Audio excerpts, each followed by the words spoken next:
Welcome back to the Media Chat with Professor MK Othman. Let's delve into the next question. Aid and grants from foreign development partners have been a major driving force for the agricultural sector in Nigeria. Yet, political scientists, top military officers, among other opinion leaders have maintained that these gestures always have a hidden agenda. It is believed that the white man cannot give without getting back more in return. So what is your take on this notion, and how do these aids affect the common Nigerian people's lives?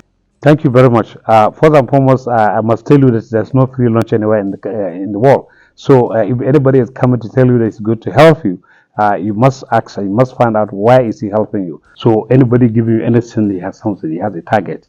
He may tell you he's helping you, but behind it, there's something behind it. So, and then I also want to, correct the impression that, these developmental donors and developmental agencies that are coming to Nigeria, they are not really the driving force of agriculture, to be very candid with you, because they are here to be doing pilot program. And the pilot project means that they will look at maybe in a local government of that's having 30 in a state that has 30 local government, they will select maybe 2 local government, and even the local government they will select some community. So we find that it is a pilot program they are supporting, which means that not even 5% of the population of that state, the population of the farmers in that state are also being affected. So very few farmers have been affected with with that. But at the same time, like as we know, this country, we need not to rely on anybody coming to help us develop our agriculture, because we have what it takes to develop agriculture. We have the people, we have the knowledge, we have the fund and everything. So why do we, in fact, allowing somebody to come and say he's going to help you develop your country, your agriculture, is like an insult, because you can see that when somebody comes, he comes with something and so on and so forth. In fact, in other countries, when people come to say we are going to help you in agriculture, they will say, okay, thank you for coming, but this is where we want you to help us.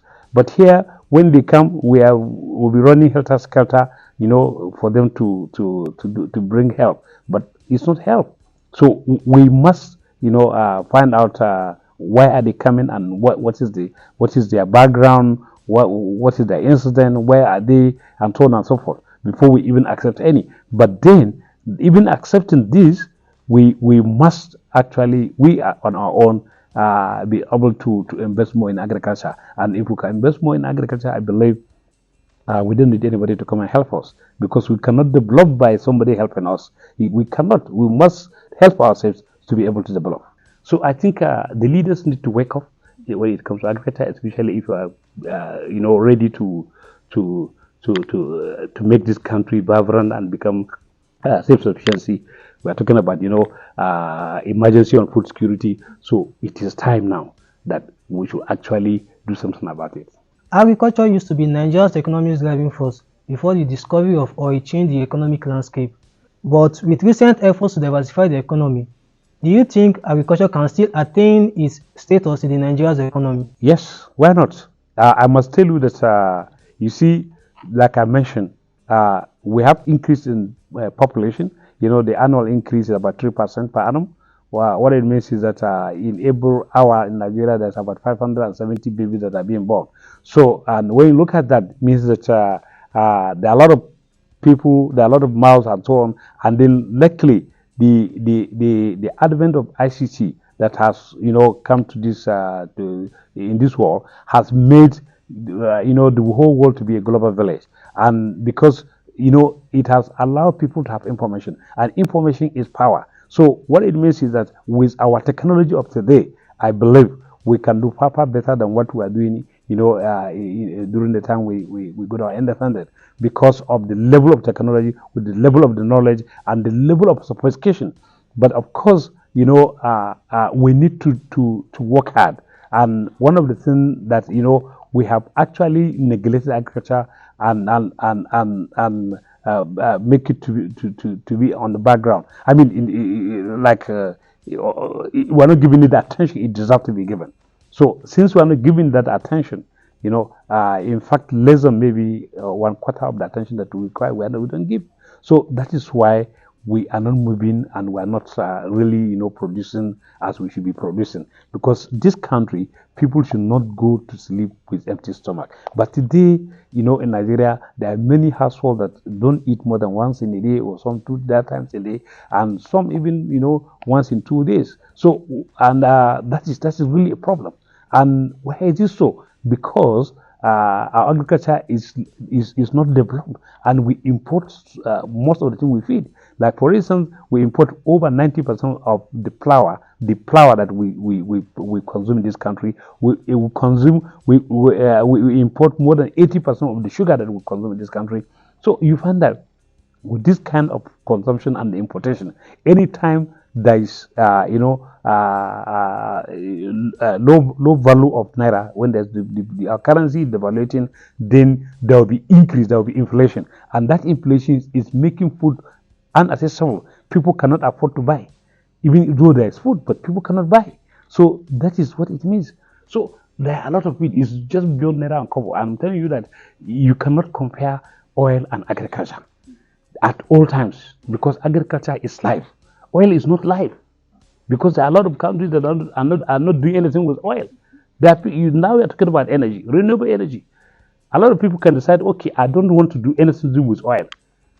You have your energy, you have anything you want, and you have it, because oil can only give you energy, but there are substitutes to it. We have the solar, we have the wind, we have all kind of renewable energy sources that can get energy. So there are no comparison between agriculture and oil. There's no comparison. Do you think the Nigerian agricultural sector has a particular produce or a general produce that can give the amount of derivative from oil? Well, I think, like I mentioned earlier, that it's difficult to make comparison between agriculture and oil. But I want you to understand that, yes, when you're talking about maybe income, maybe probably you can say, okay, oil can give much income than any other particular commodity. But when you aggregate the benefits of others, for instance, in terms of employment, okay, oil, how many people can it employ? Maybe 5% of Nigerians. Yes. But when you're talking about agriculture, as of today, it can employ up to 70% of Nigerians, into various agricultural value chain. So that means that there's no comparison. But in terms of money, because you see, the thing is that what other countries do is that, okay, you get the money and invest it into agriculture, because agriculture is not only sustainable, it is also long-lasting. Well, if you are talking of derivatives in terms of a foreign exchange or foreign currency that oil is be given, I must tell you that yes, there may not be one single commodity that can give compared to what oil is giving. But when you are looking, the aggregate of all the benefits, in terms of economy, both economic and social benefit, then you find that agriculture cannot even be compared with oil, because agriculture is issue of life, and oil is not issue of life. So there's no comparison. And I must tell you that you see, in terms of agriculture, you find that the economy can be very stable if there's an investment, and not only stable, can also be sustainable. Because you see, in most of the countries that we visit, in Europe and so on and so forth, you find that the price of bread, for example, as a common commodity, as an indicator, will remain for maybe 5 to 10 years, stable. But here, it is not. So, and oil, as you know, it is a economy that is very unstable, because today the oil price is this, tomorrow is going to be a change, and things like that. And then also looking at the issue of employment, oil, how many Nigerians can get gainful employment in oil industry? Maybe 3 or 5%. But when you're talking about agriculture, once you develop agriculture, you have more than 50 to 70% being involved, because you find that in any of the value chain, you find that from production to consumption to transportation into industry, you find that a lot of people are going to be engaged, a lot of people are going to be employed because of agriculture. So there's no comparison. agriculture is life, while oil is not. We'll have to go on a commercial break. When we come back, we'll delve into questions pertaining to agriculture still.